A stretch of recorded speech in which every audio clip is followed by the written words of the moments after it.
those factors to have influence in the way they were wearing their hair at that moment. And how did they feel wearing their hair in that way? So those were our main purposes when developing the research. And now we know which were our results.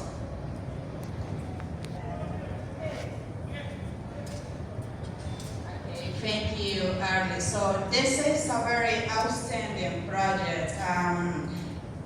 The significance of the project cannot be measured just by objectives, but first, Afro-study, the deconstruction of identity. What we're doing is to challenge European beauty standards. We challenge the way they said they're beautiful. They invented the diosa blanca, and they also invented the diosa negra, and they said they're beautiful, but we're not. And today we're challenging this. And also, adopting Afro-study is a way to emancipate us. Remember, as Bob Marley said, emancipate us from mental slavery. And study makes part of colonization. That's why this is really outstanding. And also, how can we in institutions promote literature, promote literacy, promote orality, and promote, writing as cultural right. The right to narrate about ourselves. The right to be us, to be ourselves by speaking, by writing, by taking just culture as the basis of our life. And it begins from here to down. This is top down. This is top down, right? Okay. So we made the decision to use this methodology. It was like qualitative, participatory. We used interviews to ask a student, for example, how do you feel about the way how do you feel about the way you wear your hair? And also surveys to identify or characterize the most common hairstyles, right? And apart from that, we use writing labs. And the main results, for example, about characteristics and preferences of students and common students' hairstyles, we could find, like, by that time, most of the students of the language program, so we included females and male. We included both genders. By that time, they have Afro natural hair, or natural hair was just on the top by that time. But they also reported to have strengthened their hair at least once or twice during their lifetime. And if we can also see, I don't know if you remember, like 10 years ago, back in times, many girls and most of women, we were like straight hair. But today, we're challenging that, right? And this investigation, this result can serve as a basis to conduct more research about that. Concerning the objective number 2, we wanted to know what were the factors affecting the way they wear their hair like this. And one of them was financial resources, what they reported, financial resources. And times they must devote to caring for it. This is a very common expression. People usually say, like, it takes time. And of course it takes time because you're just getting to know yourself, your hair, partner's opinion. This is very common in Colombia, especially here in Chocó, the partner's opinion. If a person says, you look great, and then you go like, okay, I look great, I'm so beautiful, and like this, it if a person says, why don't you relax your hair? And then that person is like, just like reflecting, the hair saying, like, I'm not beautiful. And the acceptance, the social environment is vital as fundamental to the way people wear their hair, to identity construction. And lack of knowledge. Also, Professor Arleida is usually lecturing about lack of knowledge. What do we know about hair? Do we know this is not only like something like aesthetic? It makes part of the history. It makes part of colonization. It makes part of domination. It makes part of domination. And also the history behind hair. Remember that there in Cartagena, Bentos Bureau used hairstyles to emancipate, use hairstyle as a strategy to face the domination of Spanish people. And so, we wanted to document, not just to investigate, to document the feelings of students. That's why we, together with Arleida, conducted laboratory writing labs, where students wrote their stories. And then, this is a kind of pedagogical, let's say, approach for healing. Some people wrote so beautiful stories. Even here we have Professor Karen Quiroz. She was invited. Hillary also wrote her story. Hillary was a student. She makes part of the seedling for language skills. And we have like 30 stories from Muteche, and another 5 was by Morgan State University. They also joined the project and they wrote their stories. So now, so we have some projects in mind, but they're like running so far. One of them, I don't know if you remember, last 2 years ago, right? 3 years ago, we ran an Afro Hair Fest at the university. So we are planning to run the second edition of the Afro Hair Fest, and also you here, people from Carrasquilla and staff, you were just invited to run your own Afro Hair Fest. And this is one of the main strategies. I can also talk about last year we went to Brazil, which was a very outstanding experience there. We went to Brazil to meet people and to talk about hair. And we saw many people wearing like huge afro like this. It was so beautiful. It was a nice experience. Abby, go ahead. I don't think you.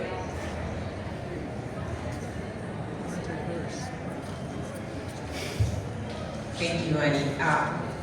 Being there, being in Brazil, definitely opened our eyes and our mind. Because being there confirmed that we were not just talking about fashion, that we were not talking about Afro hair fashion. We were really debating. We were really just questioning what is happening in the academy. And we realized that we need to bring this topic to our classroom.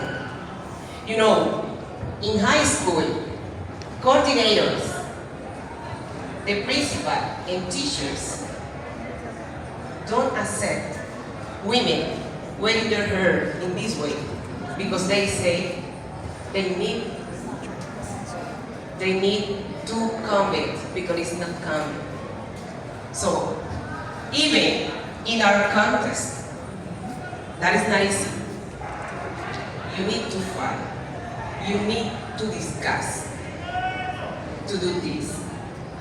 When we drive our bikes on the street, so people always is seeing us and oh, but for you is good. You look grateful. I'm not able. So to me it's difficult. How do you do?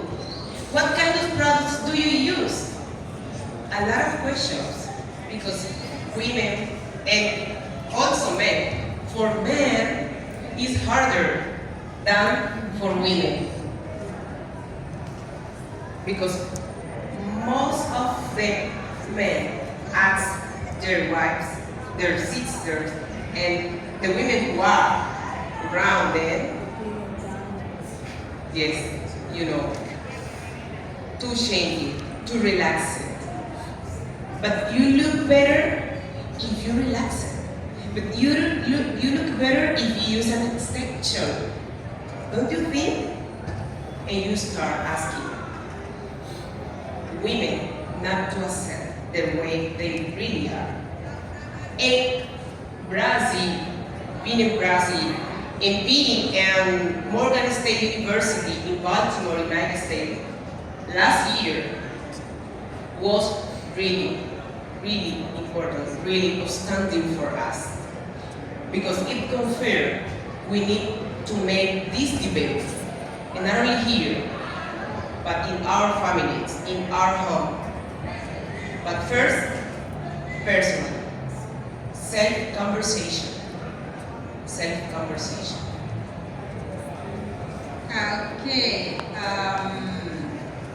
Apart from that, we were telling about a book. The book is coming. It's coming very soon. It's already done. Types of Identity, right? Yes. The book is coming. This is the cover. It's going to be the cover of the book. Lots of stories, emerging stories, lots of creative writing like poetry. We wrote poems. We designed infographics. Crosswords. Okay, crosswords, word search, and we also wrote an article which is going to be published in a Brazilian magazine called Rizos Desobedientes. We're not obedient anymore. We're not obedient any longer. And we could also relate our two doctoral theses, PhD courses. Leila is working on Afro-descent identity construction, and I'm very, very interested in promoting writing as cultural right. Maybe Leila can tell you a little bit what is identity construction for her, and I will explain what is the importance, the relevance of the significance of writing as cultural right. Okay, most of the time when we talk about identity, people think that we are just talking about the way we look like, the way we dress. But when I talk about Afro-descendant identity, I'm talking about history. I'm talking about knowledge. I'm talking about perception, self-perception. And how do we have a social responsibility, a social challenge to help our communities in thinking and how in thinking about who we really are, who we are here in a cultural society, in a multicultural society, because so we have different cultures, but how do we get them and we construct our, and we preserve some practices, family practices, and the different things we use during our process of in our life. That's for me identity construction through the social environment. Okay, and that's definitely matches. Right, Mr. Cultural, right. You know why I made the decision to research about that? because when I was doing the literature review, I found that black people have never written about themselves, about ourselves. And first, we just came to education at the beginning of the 20th century. Too late education for us. That's why we have like the highest rate of literacy in Colombia is led by black people, especially people from the Pacific coast. And that's too sad. That's too sad. That caught my attention. I said okay, I wanted to do something about writing, but it needs to be about writing as cultural right. Because we've never had the opportunity to narrate about ourselves. We have been reading lots of books, lots of articles about others. They have been writing about us from the stereotypes, but not about our real history. Remember what Chimamanda said, the danger of a single story. That's dangerous. At this exact moment, when Anna was talking, I was thinking about that. I was thinking about Chimamanda Ngozi words. So the danger of knowing just one side of the history. And that's really sad. Sure, thank you. That's why now we start writing. We start writing in different, versions, different approaches. We have maybe 2 approaches for writing. This is like writing free and also guided writing. And here in this project, you can write free. You can free our minds, you can free from mental slavery, and we are also doing it. This is identity, this is linguistic, but this is also emancipation. So we would like to thank everybody for listening to us, and we hope you enjoy this project, and especially Afro Hair Project, because every school should run their own Afro Hair Fest project, right? In a way we can celebrate our own identity. Thank you, Annie. I think that is what it was good to close it that way. So we have a social challenge. Please, let us face it. Thank you.